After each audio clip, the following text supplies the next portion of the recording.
بسم اللہ الرحمن الرحیم ھدی للمتقین، یہ ہدایت ہے متقین کے لیے، یہدیہم الی الحق، وہ ان کی رہنمائی کرتا ہے حق کی طرف۔ والہدیٰ فی الاصل مصدر، اور ہدیٰ اصل میں مصدر ہے، کالسریٰ والتقیٰ، جیسا کہ سریٰ اور تقیٰ، ومعناہ الدلالۃ، اور اس کا معنی ہے رہنمائی کرنا۔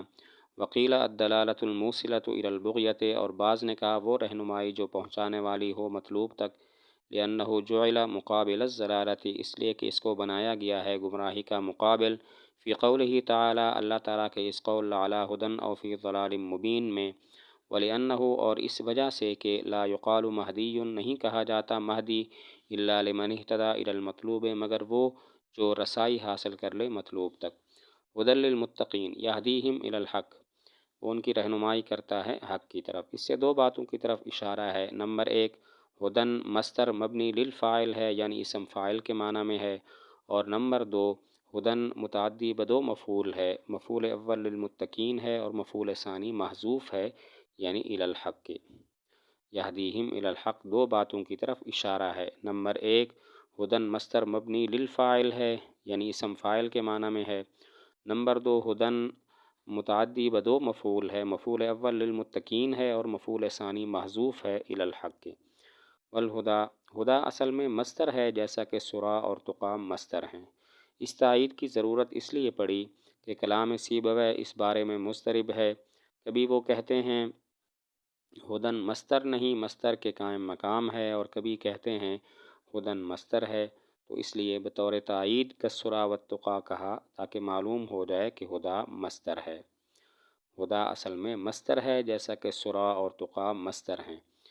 اس تائید کی ضرورت اس لیے پیش آئی کہ کلام سیبویہ اس بارے میں مضطرب ہے۔ کبھی وہ کہتے ہیں ہدیٰ مصدر نہیں، مصدر کے قائم مقام ہے، اور کبھی کہتے ہیں ہدیٰ مصدر ہے، تو اسی وجہ سے کہا کالسریٰ والتقیٰ، تاکہ معلوم ہو جائے کہ ہدیٰ مصدر ہے۔ ومعناہ، ہدایت کے دو معنی ہیں۔ نمبر ایک، رہنمائی الدلالت، اور نمبر دو، الدلالۃ الموصلۃ الی المطلوب، وہ رہنمائی جو مطلوب تک پہنچا دے۔ دوسرے معنی کی تائید میں دو دلیلیں ذکر کیں۔ پہلی دلیل یہ ہے کہ ہدیٰ یہ ضلال کے مقابل ہے۔ اللہ تعالیٰ کے اس قول لعلی ھدی او فی ضلال مبین میں ضلال میں عدم وصول معتبر ہے۔ مقابلے کا تقاضا یہ ہے کہ ہدیٰ میں وصول معتبر ہو، اور ہدیٰ میں وصول تب معتبر ہوگا جب کہ ہدایت کا معنی ہے وہ الدلالۃ الموصلۃ الی البغیۃ الی المطلوب۔ نمبر دو، مہدی اس کو کہتے ہیں کہ جو مطلوب تک رسائی حاصل کر لے۔ اس سے بھی معلوم ہوا کہ ہدایت میں وصول معتبر ہے، اور ہدایت میں وصول تب معتبر ہوگا جب کہ ہدایت کا معنی ہو الدلالۃ الموصلۃ الی المطلوب۔ ہدایت کے دو معنی ہیں، نمبر ایک الدلالت، نمبر دو الدلالۃ الموصلۃ الی المطلوب۔ دوسرے معنی کی تائید میں دو دلیلیں ذکر کی۔ نمبر ایک، ہدایت ضلال کے مقابل ہے۔ اللہ تعالیٰ کے اس قول لعلی ھدی او فی ضلال مبین میں ضلال میں عدم وصول معتبر ہے۔ مقابلے کا تقاضا یہ ہے کہ ہدایت میں وصول معتبر ہو، اور ہدایت میں وصول تب معتبر ہوگا جب کہ ہدایت کا معنی ہو الدلالۃ الموصلۃ الی المطلوب۔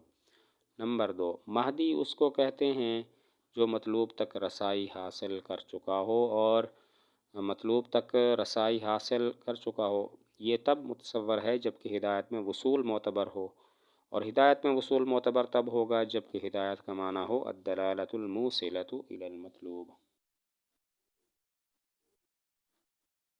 واختصاصہ بالمتقین، اور اس کو خاص کرنا، اس کا خاص ہونا متقین کے ساتھ، لأنہم المہتدون بہ، اس وجہ سے ہے کہ وہی اس سے رہنمائی پانے والے ہیں، والمنتفعون بنصبہ، اور نفع حاصل کرنے والے ہیں اس کے دلائل کے ساتھ۔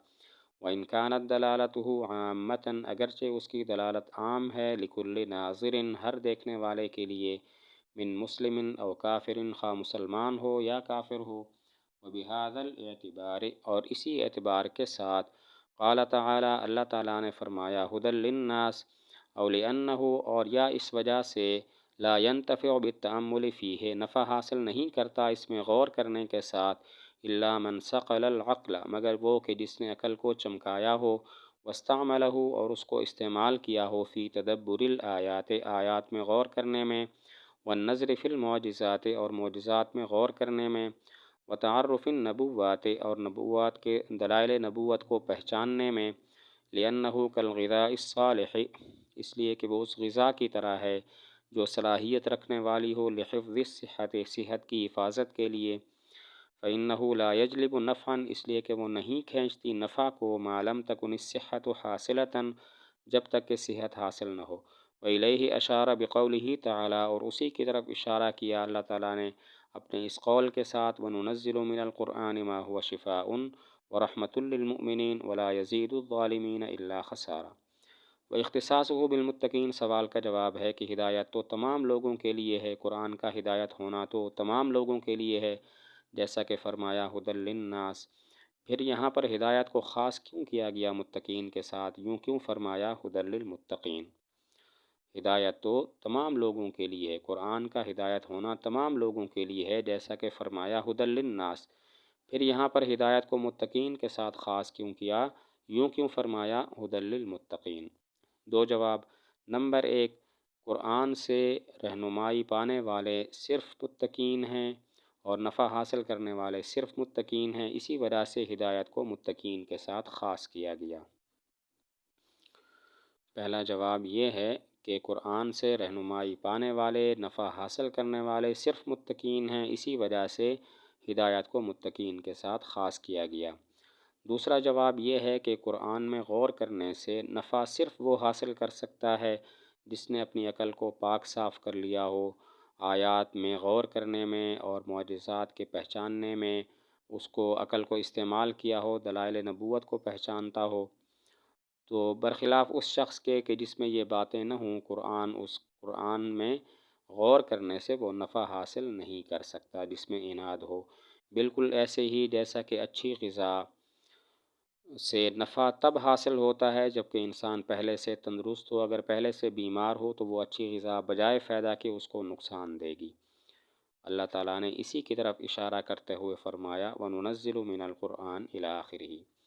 دوسرا جواب یہ ہے کہ قرآن میں غور کرنے سے نفع صرف وہ حاصل کر سکتا ہے جس نے اپنی عقل کو عناد سے پاک صاف کر لیا ہو، آیات میں معجزات میں غور کرنے میں عقل کو استعمال کیا ہو۔ تو برخلاف اس شخص کے کہ جس میں یہ باتیں نہ ہوں، وہ قرآن سے نفع حاصل نہیں کر سکتا۔ بالکل ایسے ہی جیسا کہ اچھی غذا سے نفع تب حاصل ہوتا ہے جب کہ انسان تندرست ہو، ورنہ اگر بیمار ہو تو وہ اچھی غذا بجائے فائدہ کہ اس کو نقصان دیتی ہے۔ اسی طرح قرآن مجید کا حال ہے کہ جو عناد سے پاک ہیں قرآن سے نفع وہی حاصل کر سکتے ہیں، اور جن میں ضد و عناد ہے وہ قرآن سے نفع حاصل نہیں کر سکتے۔ اسی کی طرف اللہ تعالیٰ نے اشارہ فرمایا، وَنُنَزِّلُ مِنَ الْقُرْآنِ إِلَىٰ آخِرِهِ۔